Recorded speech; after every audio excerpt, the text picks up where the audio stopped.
ꯑꯍꯥꯟꯕꯃꯛꯇꯗ ꯁꯔꯒ ꯄꯤꯊ꯭ꯔꯤ ꯑꯦꯕꯝ ꯃꯥꯂꯦꯝ ꯄꯣꯛꯐꯝ ꯁꯦꯝꯕꯤꯕ ꯑꯍꯤꯡꯕ ꯏꯄꯥ ꯏꯁꯣꯔ ꯉꯝꯈꯩ ꯂꯩꯇꯅ ꯊꯥꯒꯠꯆꯔꯤ ꯑꯩꯈꯣꯏ ꯃꯌꯥꯝ ꯍꯜꯂꯦꯂꯨꯌꯥ ꯍꯥꯏꯅ ꯏꯁꯣꯔꯕꯨ ꯊꯥꯒꯠꯅꯔꯁꯤ ꯍꯜꯂꯦꯂꯨꯌꯥ ꯃꯌꯥꯝ ꯄꯨꯝꯅꯃꯛꯄꯨ ꯄ꯭ꯔꯚꯨ ꯖꯤꯁꯨ ꯈ꯭ꯔꯤꯁꯇꯒꯤ ꯃꯤꯡꯗ ꯃꯦꯔꯤ ꯈ꯭ꯔꯤꯁꯃꯥꯁ ꯑꯩꯈꯣꯏꯒꯤ ꯊꯪꯅꯊꯪꯅꯕꯁꯤꯡꯗꯣ ꯑꯩꯈꯣꯏ ꯈꯨꯠ ꯁꯣꯛꯅꯗꯨꯅ ꯍꯥꯏꯅꯁꯦ ꯑꯗꯣꯝꯕꯨ ꯎꯕ ꯃꯇꯝꯗ ꯌꯥꯝ ꯍꯔꯥꯎꯖꯩ ꯃꯦꯔꯤ ꯈ꯭ꯔꯤꯁꯃꯥꯁ ꯍꯥꯏꯔꯒ ꯁꯂꯥꯝ ꯇꯧꯃꯤꯟꯅꯁꯤ ꯑꯗꯣꯝꯕꯨ ꯎꯕ ꯃꯇꯝꯗ ꯌꯥꯝ ꯍꯔꯥꯎꯖꯩ ꯃꯦꯔꯤ ꯈ꯭ꯔꯤꯁꯃꯥꯁ ꯍꯥꯏꯕꯤꯌꯨ ꯄ꯭ꯔꯦ ꯄ꯭ꯔꯥꯔꯊꯅꯥ ꯇꯧꯃꯤꯟꯅꯁꯤ इपा ईश्वर आप लोग कल इधर से उसी ना की मन जान को वही से कोई तमिल नगद उस पर प्रार्थना पाऊंगे तवा ईश्वर ना का तो भी ताक तो नसा सिंगा ना के लोग सिंग ज्ञान तो पंग सिंग हापी हम तो नसा है सिंग हम तवा ईश्वर ना सिंग ने मसी की मैसेज ना को पुनता अंग को अहिं बा रिवाइवल को कने बने था से हाइजन में जो मुझे प्रभु यीशु के पाना के था चल आमेन मसी यहां मैं अंदर तुझे को टॉपिक से गॉड विद अस आगे ईश्वर को लोई भी है ईश्वर को मतलब तो लोई भी है कि बता से जाई जगह एक क्रिसमस से करी तो मतलब पंथो बिनो क्रिसमस सही कोई कोई पंथो का और कोई चाक सामी दुना ईश्वर की था इसे सामी दुना तो बा थोरम प्रोग्राम मैं मखन मखन गया हाथुना इंटरटेनमेंट प्रोग्राम का है हाथुना नुमिनी तो मी तो मरी तो कोई मैं प्रोग्राम से ना कोई सेलिब्रेशन से सही कोई के तो पंथो पंथो कर रहा है अदुना क्रिसमस की वहन थोसे तसेंगा कोई असी की क्रिश्चियन सोसाइटी दे क्रिसमस की वहन थोसे असु मांगसले करीगी मांगसले इबनो हाय दे इबो जिसु क्रिस्टना देगोपा लाख की वहन थोसे मसी खंगसे वाला अदुगी मरना क्रिसमस की वहन थोसे कोइना मांगसले मसी दी एको क्रिसमस की वहन थोसे मोम ताना खंगनसी खंगे हेबनदे अदुगा आई मांगसले दरबिसु karena Muhammad की मायका क्रिश्चियन पास्टर लीडर सिंह मायका डिनोमिनेशन की मायका चर्च सिंह की मायका नाम का बवाही हम करते हैं मसीह एक कोई पुनः तो पुनः थोड़ा चलते ईश्वर की बवाही हालेलुया अदुना क्रिसमस है से अंगांग मसासी की लाइफ की बवाही हम करते हैं Christmas is not a story for a child Angang Singh की लाइफ की बवाही हम करते हैं मसीह Christmas is God's restoration for humanity. Christmas है इसे कोई तगम पाल सोसाइटी के लिए बात है पाल ले भी पूरा मसिंग से मी है हिंदू मी कोई से कन्वीनर तो भी दरका तगम पाल के पाप के नो लुट ले बा म्यू को कोई पूछी से पाप के पूछी की कन्वीनर बा पाप के पूछी के को लोग पिनर बा पाप ते इरा बदल ले को कन्वीनर बा चिकन पिनर बा दरका इबो जिसु क्रिस्टना ईश्वर मसा अदुना जिसु क्रिस्त मसा के सकंदा अभी मिगी सकंदा जिसु की मिंगने नकुदा महान सरगदगी ईश्वर सामना तयपादा कन्वीनर के लाभ भी मिशन में करने आमेन नहा एक से पाप चेंदा लोग करेंगे जिसु हाजिर रहेगा और जो के पाप को ले एको इसे पकड़ ले पाप चला बाई हापनी पाप के नीनाई ओइदुना सेंबी बमापु ईश्वरु काउ तो लूरे आई हाना पाप चला बाई हापनी ऐसे जी मैं कमी बरा कम हो गए तो थक नहीं सकते ओके हाय मिशन जी स्टिल हो जिसु पाप को तो मी क्या हम ना ये पाप चला बाई हापनी मिशन जी सही सर आई दिशा क्रेजी से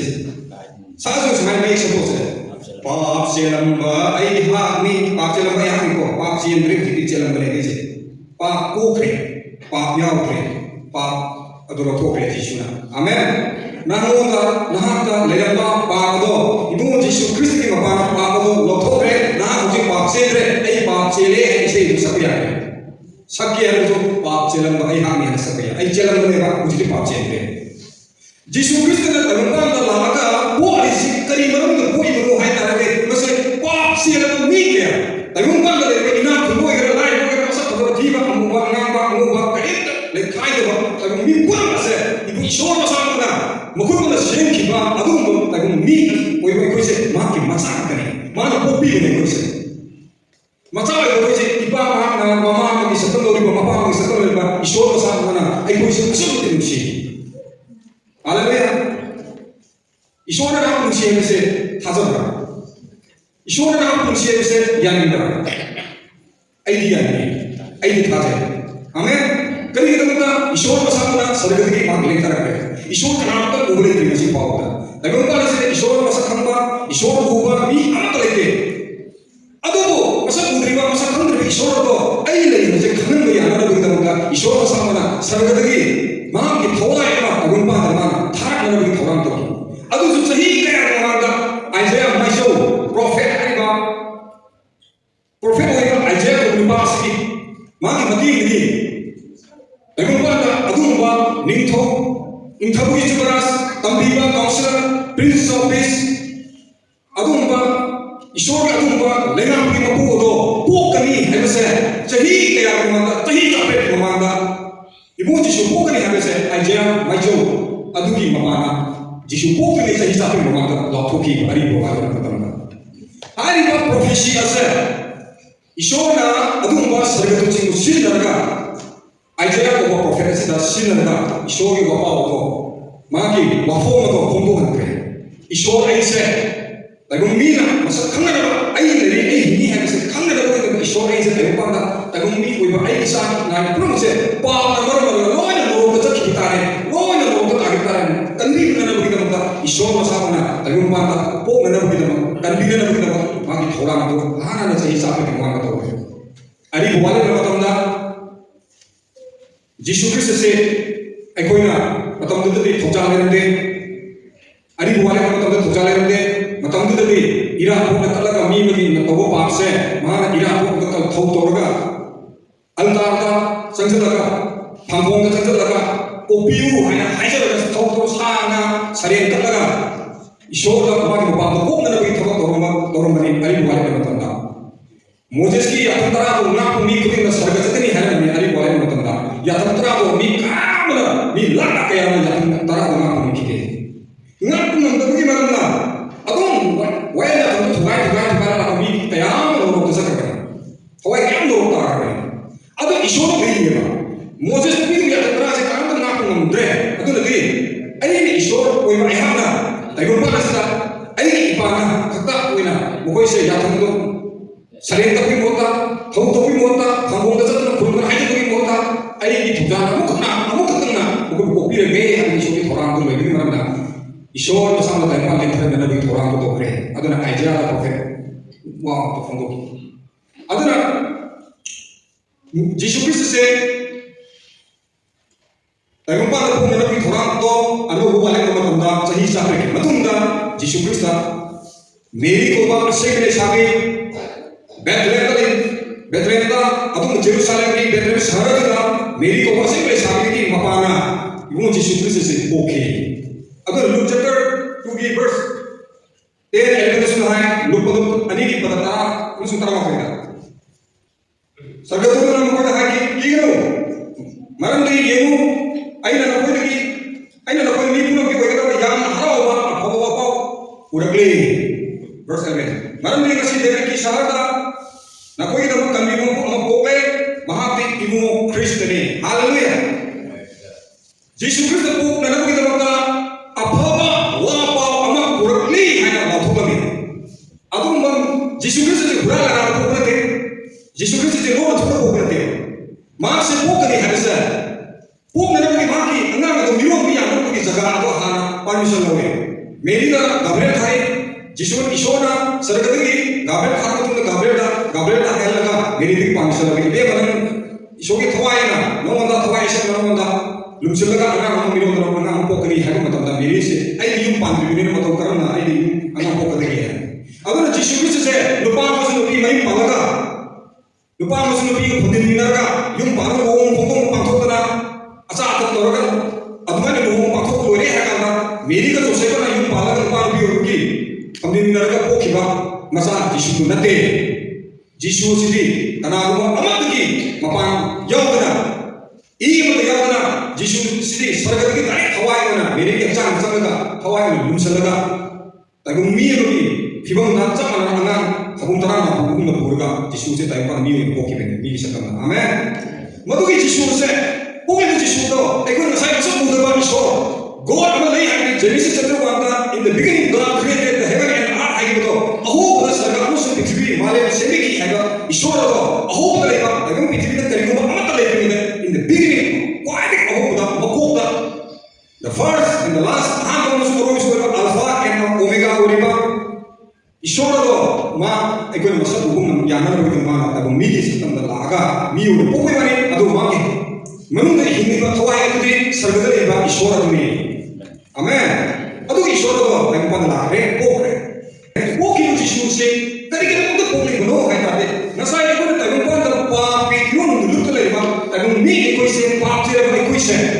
pa pi yun se ki pa ta ira ta le mi mo mi ko se pa ko na na pi to ta ishora masana papi iba ka taw ko mem se kira ko mem se lokhat bi ke kandi gi hai na lokho bi ge lak ni amen nasi mama boy boy sina masa sa ko asu mutan si ai isa ni si de ai isa je tari ni bu no tari no gi isa yaw no isa je om du su pa do ni ai mama pa ka ko re yaw na so le no boy no mama masa sa do bana pa ko su yu to ko ge ra ji to ko ge ra option ko ge lam hen ko ge ra mi ha ko bi ge ra mama mama ha ni khamu da masa ko si de tum le amen aduna mama pa masa ko si de na se de aduna ishona ma ke mabut na male pun da ki se bi ki ba mi ko se ma ki de asai masa ni masa le ko ra pa ki ra aduna ko tan bi ko bi ra ne pa pi phat to ma tan ayam se ko yom san da thak chan da ko si mung ti ki ra ko le ko kun si se masih kan bi kun pa si bi ge na lo bi ge na ibu mo ishona sam tu na iba we ba ma masa ko kan lo ta pa da ni ki sa tan ko ra ko ke le ba ni amen madu ki ishona do jisu do ko kre masih jadi kaya mo ga sapre jadi si mo ga jisu ko kre jisu do ko yo ta ji ma thawai sa mo le ri ma sa ki ma we ni adana Matthew chapter mati pandu amagi pada kulun sun hai yengo asen ke sa ke na miro na mata pa ko tani adu ka ma ka min Emmanuel ko ni masih akati ko le ni ba ishor hai ni adani jisu se Emmanuel ni jisu se ko ta pa to le ni ishor ni Emmanuel ni mata pro le ni hai ni sahi amagi le ni binate ha amagi le ni binate sahi tarah ke kuni le ni binate tarun pa na se पृथ्वी से लो इब्री फोबा मैं ने तुम नसाम लो इब्री फोबा महान मतों पर का एको लो इब्री तुमने नहीं है हालेलुया मतो लो इब्री भी ईश्वर से काम करते थवा ऐसे नहीं मां से होली स्पिरिट है तुमने यीशु से एको ही तो फोबा मां की मतो तो रमगा कलबारे क्रॉस तो दा चिंग कलबारे चिंग तो क्रॉस तो मां की को ने दी होगा मां की थवा को पिरा में आई ना को से एको से दी होगा तो कोई तो बलिदान तो आई ना शरीर से थवा थवा की से सिटी की से ते को ने दी होगा क्रॉस तो को मत तो ना awa ko sa ina sa kung kangaga eko yung tamtaman ko bife haleluya man tum musi ko amen ka hai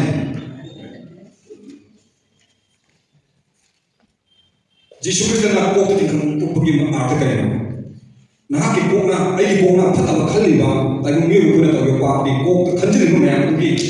pa ki ba thot singo ba i ta ni sin sa tho ba singo ba ni ha bi khudam ni amen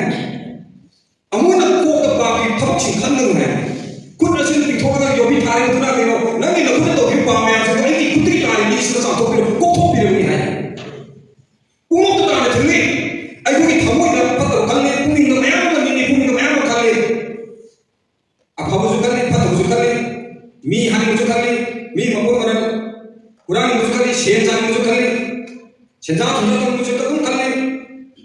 minum sini kita bagi wakil sebelum kali kita puning the Lord ni lagi, ay sini kita kaya ni ni, madu puning the betul kali tu memang tu tahan itu betul tahan ini itu na, nanti puning the betul sapok ni hari kita mahu pirami.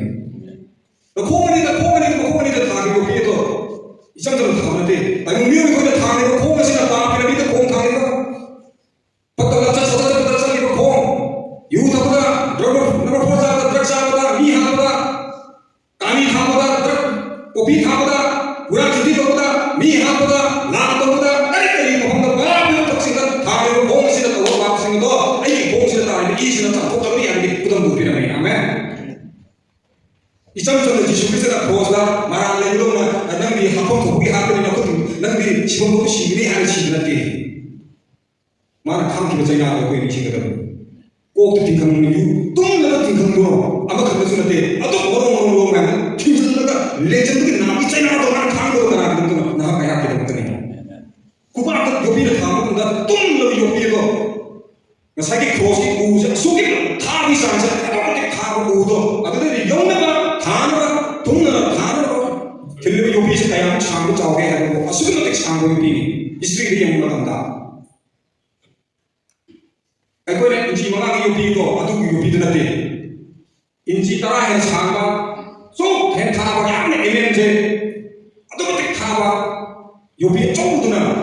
jisuki to tharo na ro kuba adu thara kalla bo du sang na thara yopi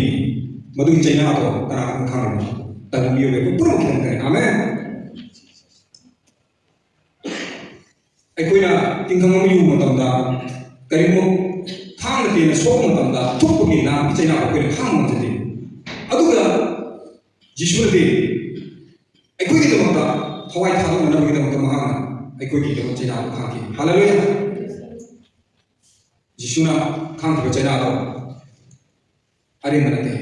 madu ki thawai to pathok kara ki to mata ai ko ki to ba ma se masi ko na ko ma sa ga ni thorang ko na ka aduna Immanuel ma sa pung pung ai ko lo ni shoni Jesus Christ se ta pa ta ma ki ma tho cross no ma ka ma ai hai ai ni su de ni ha umi su ka ma ngale numi ni funi se bok si ka na Jerusalem da le ni na sa mi na thak na ma ki ma tho to ni ai ngale khangal mi adu Jesus Christ se numi ni fu ma to Yesu ni ta ma se changna sa ga ani ko na ma sa akiya ko ka chaki madu ni chama ha no ho Jisu hingal kuma tamu da numi ni su Jisu hingal le ha se bok si ma ka la ko tam da tha so ba ki ba bitar we da kare da ya ko ne ma ka tha so ga mudu da tha so ba ki ba thoma ha na se bok ka le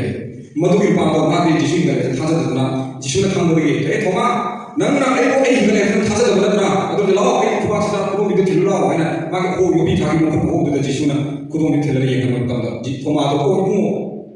ai ma ha ma Jisu hingal ha ma ha ma Jisu ki kai ka na khum ki Jisu Christ se hiye se ko Jisu se tai ko tho se ado lo no bingar se karama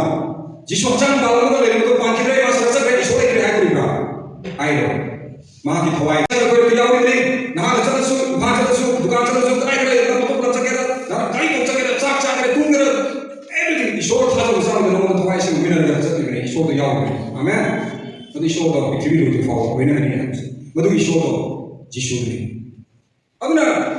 Christmas se ai ko na ngasi ko na pantong ngari ni me amo na Christmas pantong ni aduna Jisu Christ na tai pa la ki ki wan tho se Christmas se ko na entertainment program ni pantong na bi to na te Christmas ase ko na te pa la pantong ni ram na mai na sa na tak na ko mai na service to ni moru na bi ta gon pa la mi yo ko ri pa sa ko pe na ki to ta sa ki to mission na to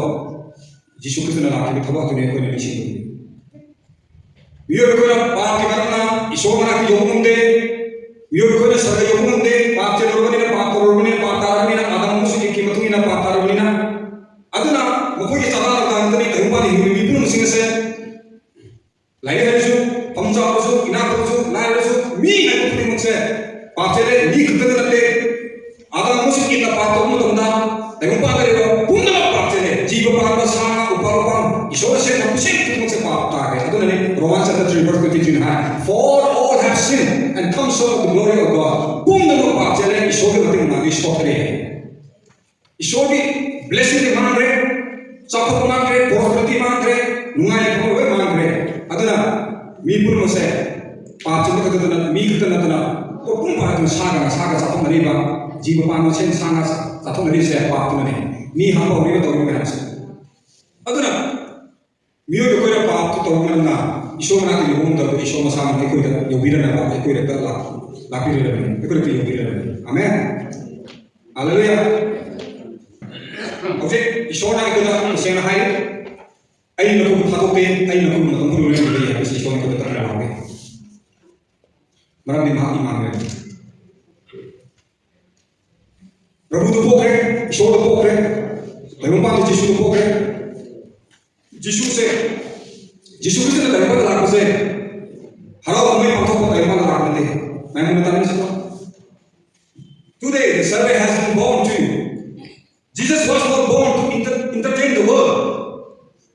जिसु ने धर्मपाल तो पोख से entertainment program पंथों करना बा हराओ हमें program पंथों करना बा तो वो बनते नसी क्रिसमस से तुम्हारा मैं जरूर मदद कर सकते हैं नसीबी सही खरा के Sahi mga tagi, mga manusia wala Christmas ohong system se. So promoting mo se Christmas na ko system se. Oh ino chingdu tam su. Yang bilang mana jadi yang dari ohong jadi Christmas program se celebration se yang na entertainment program ko le la. Adun Jisu Kristo na tempat ko positif. Harap kami pang na bilang ka lakukan te ko nanti. Kasi di ko Jisu Kristo po kinamata.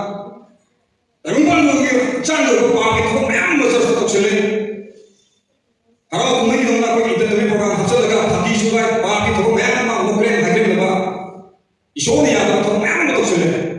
Bible dah tu ude, Bible Muhammad tu dah Jisu po pun betul dah. Film saya dah lagi, jauh lagi. Harap di ada tu ude. Jisu po pun betul dah. Jisu na awa sa pamamada, Jisu Kristo na po pamamada, awa sa pamamada, yang na awa sa pamamada, mga Jisu Kristo sa tayo para poki. Mga inakaya kung bibinim na poki din, Jisu Kristo na adong bagay togi kung na poki din, Jisu Kristo na poki bisa san di sabang maduda, san na nabagi na isipin ang muna kaya na yung pamaduda poki bine. Karena orang mungkin hai dia, Joseph itu, meri itu program aku itu tumpang bibiu, kamu tu bibiu aku cici beri pangdam bukti, mungkin san sabang tu pemban aku punya anak hai dia, madu nanti. Jisu Kristus nak poki bahasa, sarga lagi hona madu ki awal bahasa pun tu pun lagi thorang lagi dengan lagi. Amen. Aku nak mana? Ina kaya tapi kita yang mengenai mumpak athawa fajarba aduki pamatuda yung rumatuda pamung pok taduna sanna sa amok sandi sadik apam taduna pamung ngari man pok kibido eko da awa sa pamut kibido atay kibidante tayo pamut papsi ai sa asin se eko ngam siktan bayan na bigidanta awa pamung sa pamut puri haga ai sa asin wai basiki orang mesti ini mesti tahu orang awam itu mesti tahu lain mesti mukui kita mesti ini minggu kain ini tahu mesti kain ini seperti lain ini hadis sepuluh pun ini.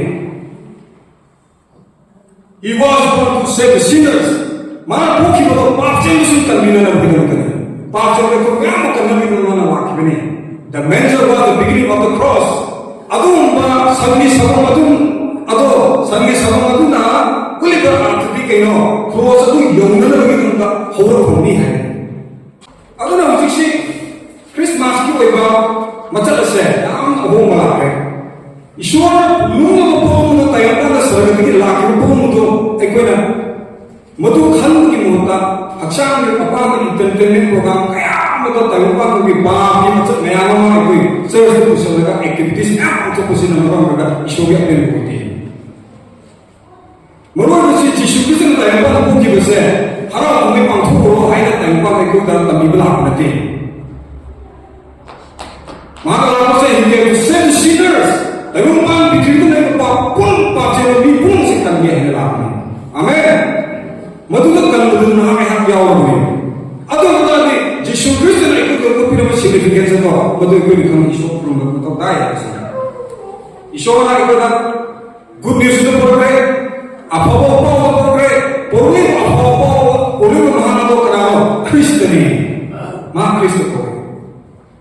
Yesus ni macam mana?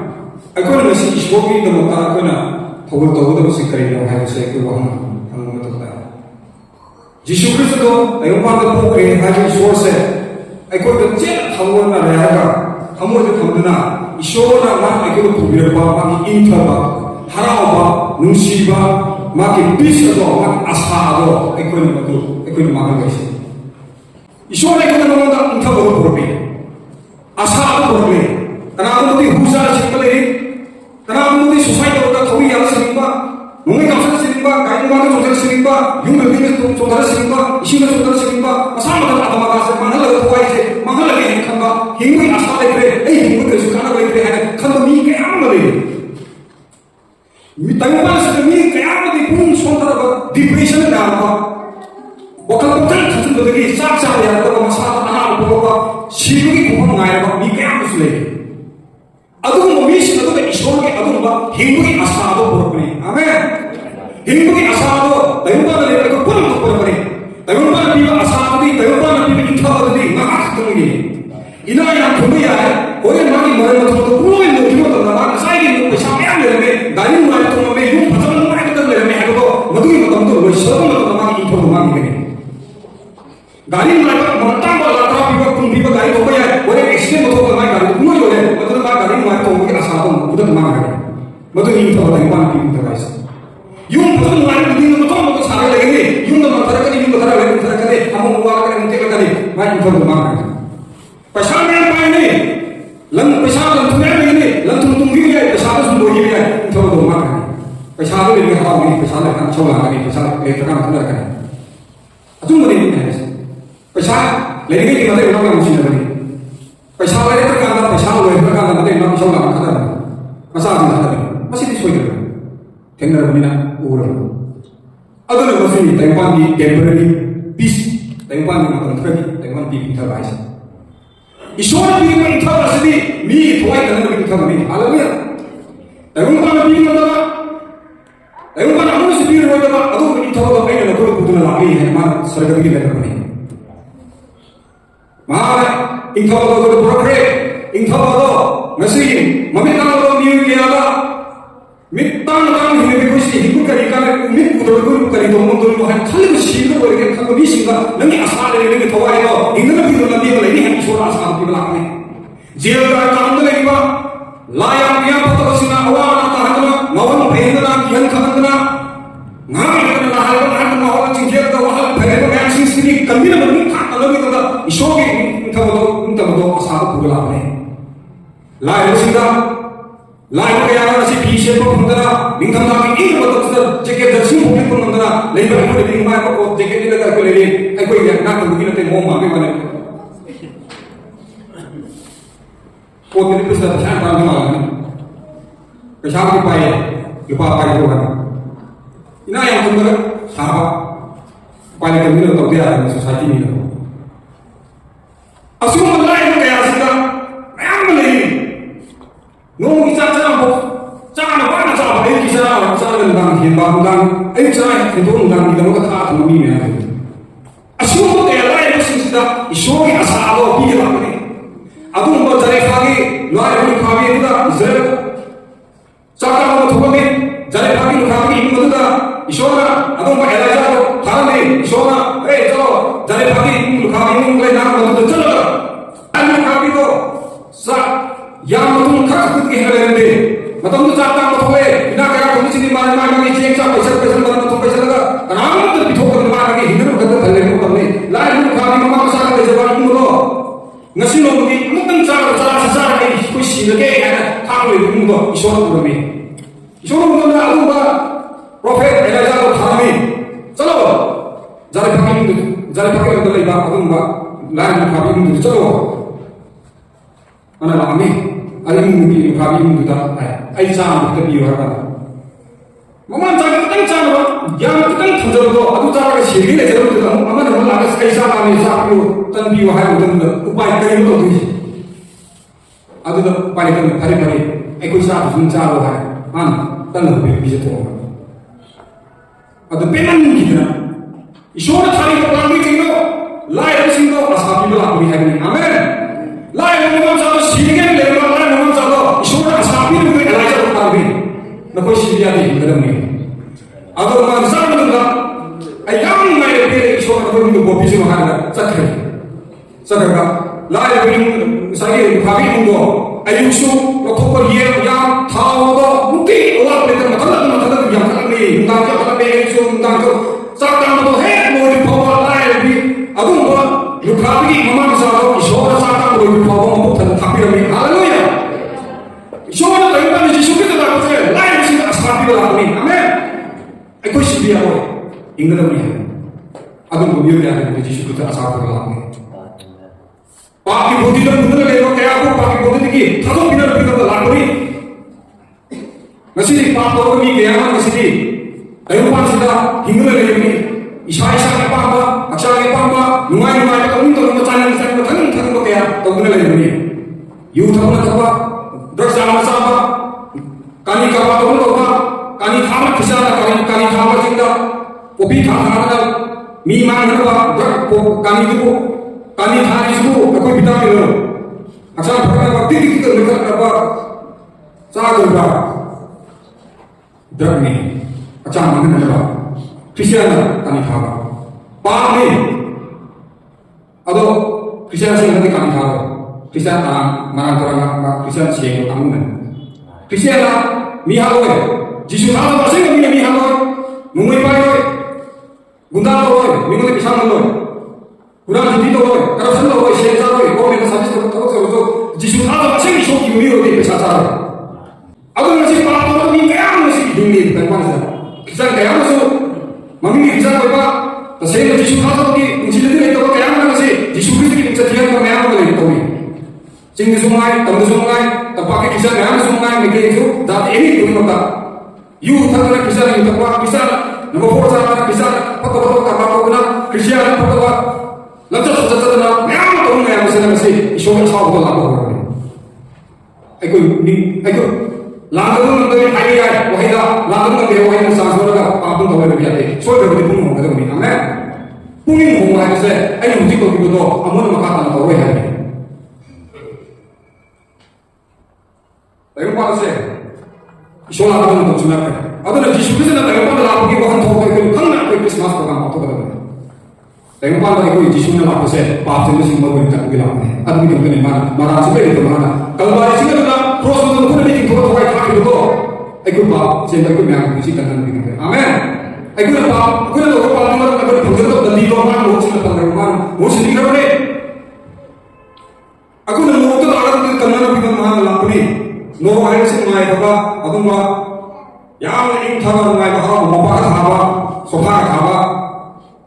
esi ke thamma ho na dia no hari mai pa me mai le pa ya na ba le pa mai pa ta ni to shi le mai sa ko shi su na de puchi su mai ka ka thong ni punishment madu ta ta na bi na kan bi na ba ko ka la ni hallelujah amen adu ke jisu ko वैसे एक लोगों की महाजन इकाई को ना ईश्वर नुशी को ना respect को ना कोई हराम ईश्वर मित्र की का ईश्वर हराम इकाई को ना नहीं आमेन अब वैसे भी क्रिसमस है शराब ना मेरी प्रेम आपको मैं ना को बोले सी क्रिसमस के बाद तुम्हें यहाँ वाले आपको Christmas is not the festival is not the celebrating of the festival Christmas है सेलिब्रेटिंग आपको तुमने ना मैं ना तो करना तो लाभ नहीं विश्वास ना कोई यूथ ना कोई ना apa masalah terlalu aku berselesai festival nanti masih di Yesus Kristus dan Tuhan yang pakai simpan dalam aku demi demi amin Tuhan pakai Yesus Kristus dan Tuhan pakai simpan dalam aku itu ekor Yesus kan Yesus tahu Yesus na mesti kita mesti Yesus bukan kalau Yesus kerana ini saya aku mau jawab selesai dengan Yesus dah kubur dia nata Yesus kubur macam dah yang selesai dengan kubur kini kan kubur kena orang mesti tahu kena Yesus kubur kini amin masih ikut kali dulu Christmas aku kali porre aku di sana apa nah sana game sana apa arah mai porto itu kan porto apa porto boleh pai saya orang lele isu apa pun kita boleh kacikta apa na Christian religion ada Christian is not a religion masih di is the relationship with God isu orang lele mana itu amen Christian धर्म नते धर्म नते Christian di isu kan haka पावरों में हम शोले में मरी तो थोड़ा ही बताओ ईश्वर ने बेस्ट को बोला अपने ईश्वर ने मरी तो सोचने लगा अपने क्रिश्चियन था उससे जिसु था तो उससे नंगी शोले में मरी नहीं ऐसा भी शोले में मरी आमेन ईश्वर ने को दूसरी ईश्वर ने को दूसरी ईश्वर ने को दूसरी पाप करीब में हम एक दूसरे मार्ग मसाला सुनने को मुझे पापी इराक ले कोई से कन्नड़ की शिशु लाख पोख महादो कोई काय खुना सही खुदिंगी ईश्वर को निश्चित कर को नन तैवान को की से पाप चल एक दिन तरी को हाय निश्चित छोड़ पीता ईश्वर को आमेन मधु क्रिसमस को बात हो क्रिस्ट दा मास को ना अपन बोला पुन ईश्वर को ना बात क्रिसमस को एवं पाप की पुन करे बात यीशु आदम क्रिश्चियन को ना क्रिस्ट दा यीशु को ना आशा होके यीशु को ना इंथो होके और के महादो क्रिस्ट भी है ना पुन मास अपन बोला ईश्वर को ना भी तो क्रिसमस को मधु की वहां होते क्रिसमस वहां होते यीशु ने तब लागा पाप से को करने की थबा के वहां होते आमेन 완독하는 그 크리스마스 방통세. 저희 국민의 크리스마스 방통에 아주 이사들이 리바이벌 했다가 이사들이 어호를 했다가 이사들이 흥흥을 했다가 아주 크리스마스 야구 교수나를 했대. 어느날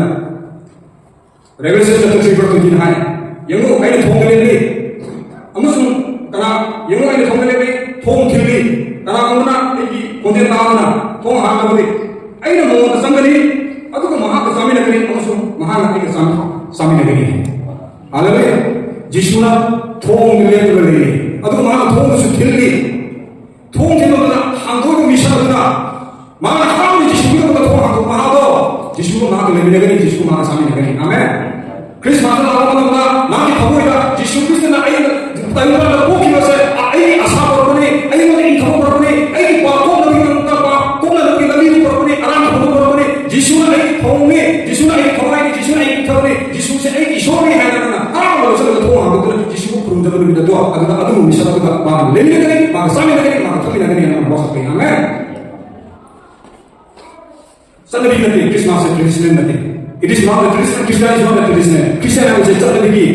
कल्चर को लगे मार ना मुझे भी की पता होगा इंग्रेज है कुछ बताना तक इनका मेरे संकट का मार का कोरिया की संकट आएगा कोरिया की दोनों तक पाओ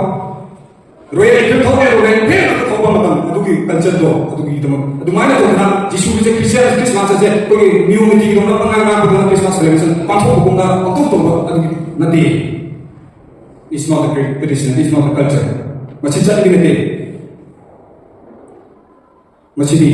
हाँ का ईश्वर लेके बाबरी धर्म चली लगी है हमें यहाँ का धर्म चली लगी है हालांकि अगर ना क्रिसमस से कोई बात हो ना खाना कोई सही कोई क्रिसमस पांच तो से जिसु क्रिस्टन लगी तो बाकी अवार्ड सब हम तो टाइम पाना ना वो की बात हो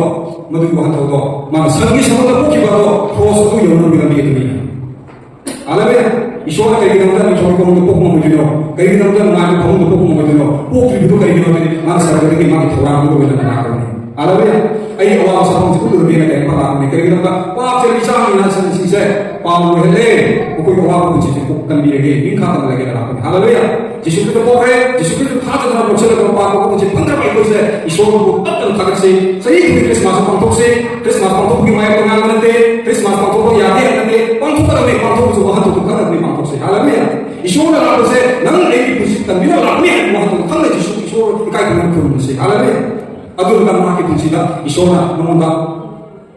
सामने में ईश्वर करें ना सरस्वती ईश्वर में सबने बोले तुम ईश्वर में तुम ने बोले मां हाई से वसई से सामने में करें थकी नगरी है से रेवलेशन चैप्टर 3 वर्स 30 अदुम मथों आ तो बिये आमेन जिसु थों में रहे ये पर हालेलुया अदु ईश्वर को ना मुसी में मां लागे अदना तय पासदा कोई गरीबी तो होंगे अदुम की मुसी गरीबी तो होंगे सही क्या हो बिगड़े हाल में ईश्वर की कुछ 시바 무슨 힘이 소원세 막이 못들래 해서 레벨에서 공공이 되는 거야. 시문 시문 지마이 못들래 많이 못들래 이쇼 본다. 내가 힘이 많이 담으시다. 이거 이거는 더 이거 봐. 매한 것이 이쇼 뽑히는 거다. 이거 좀 뭔가 생각하거든. 아멘. 이쇼에서 따라하면 부모에다 그 역설가 welcome to God. 할렐루야. 아버는 시리비 지나서 하는 것이 꼭 따이고 쇼로 시리비 아이 보시세 나는 다 옆에 라피기기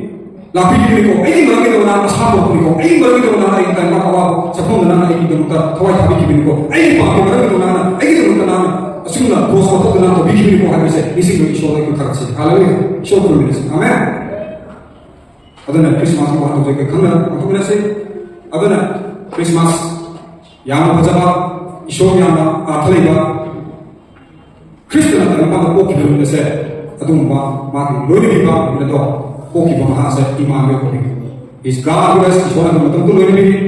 लोनी भी छोड़ से कोई काय ना तो मैं था ना से आमेन अभी तार को मैं कहता शोई में पाना को भी कुछ आमेन कहा तो से पैसा ना कहा से उसी ना हम यहाँ को कहीं ना को दा tapi फ्रेंड ना तभी के तार को मैं ना को भी रहे हैं था से सासी में कहता तो जाने ना तभी क्रिसमस तो तो वहां तो अतः कई तरह के हाल तय पाल बाप जेल बाप इनको भी करने वाला है ना कि इन थोड़ा पर नहीं ना कि आशा पर ना कि हाल पर नहीं है ऐसे जब ना अच्छा ये पाप होगा लगन पाप भी होगा पाप के मतलब होगा क्रिसमस पाप को ना तो ना हवाई होगा अच्छे अतुल होगा पाप को मतलब तो होगा सासी हो जाएगी शो दिल्ली में कहा ये ना सासी मतलब ना कि तो जान ना कि मुंशी बा हराओ के है तो कभी आइजों जब ताबी ताबचे यीशु को तो आमीन आमेन